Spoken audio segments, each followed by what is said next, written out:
Bonjour à toutes et à tous. Après la méthode par substitution des systèmes d'équations, voyons maintenant la méthode par combinaison.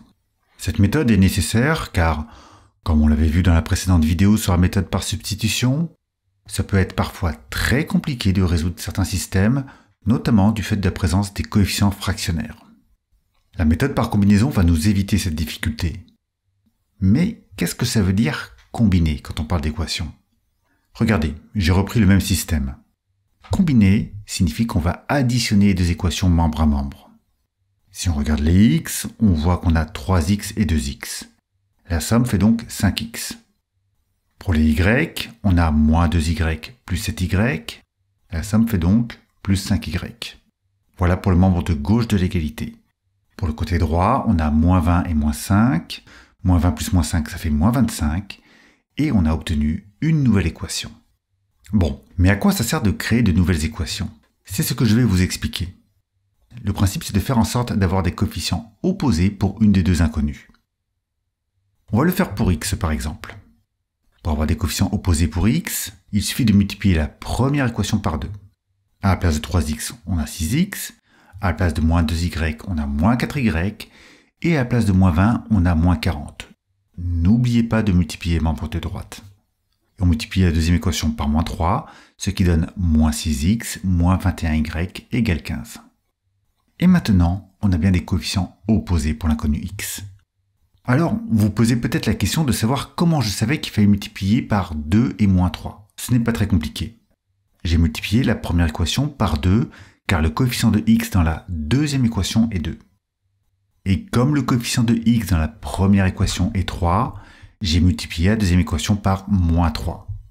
Oui, ce n'est pas tout à fait le même nombre, j'ai mis moins 3 au lieu de 3 afin d'avoir des coefficients opposés. Ensuite, on va additionner les deux équations membre à membre. Et là, regardez ce que ça donne. Vu que les coefficients de x sont opposés, on obtient 0x moins 25y égale moins 25. Et oui, on n'a plus qu'une seule inconnue. Donc rien de plus facile que de résoudre cette équation. On divise les deux côtés par moins 25, ce qui donne y égale 1. Pour finir, on n'a plus qu'à remplacer y par 1 dans une des deux équations et résoudre. J'ai choisi de faire ça dans l'équation E1, mais rien n'aura interdit de le faire dans l'autre équation E2. Ça donne 3x moins 2 fois 1 égale moins 20. 2 fois 1, ça fait 2. On additionne 2 des deux côtés, ce qui fait 3x égale moins 18.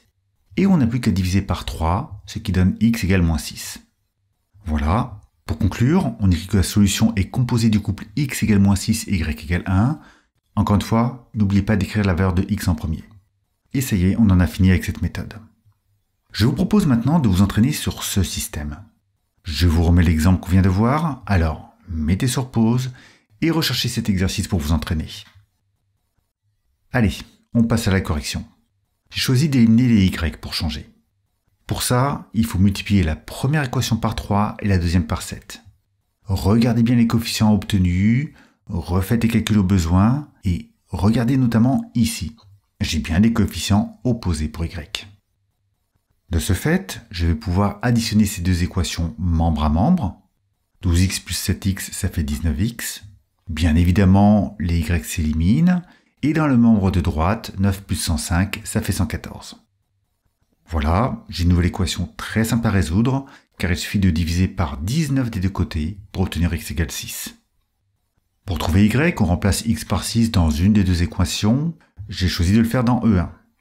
Ça donne 4 fois 6 moins 7y égale 3. 4 fois 6, ça fait 24. On soustrait 24 des deux côtés, ce qui fait moins 7y égale moins 21.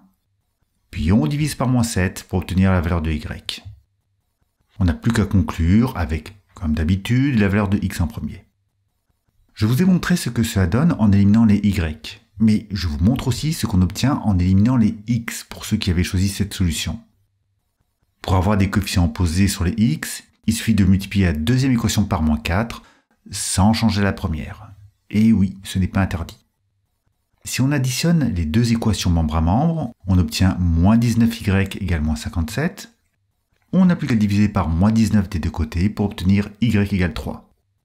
Ensuite, on remplace par 3 dans une des deux équations. Cela donne 4x moins 7 fois 3 égale 3. 7 fois 3, ça fait 21. On additionne 21 des deux côtés et on obtient 4x égale 24. Et enfin, on divise par 4 des deux côtés et on trouve x égale 6. Voilà. Pour conclure sur cette méthode de résolution par combinaison, je vous dirais qu'elle est préférable à la méthode par substitution, car elle marche bien pour tous les systèmes d'équations, alors que la méthode par substitution était parfois compliquée. Alors, pourquoi vous avoir expliqué cette méthode par substitution? Eh bien, d'une part, parce qu'elle est assez simple à comprendre. C'est idéal pour débuter sur les systèmes d'équations. Et d'autre part, car on la réutilisera sur certains systèmes particuliers que vous verrez plus tard.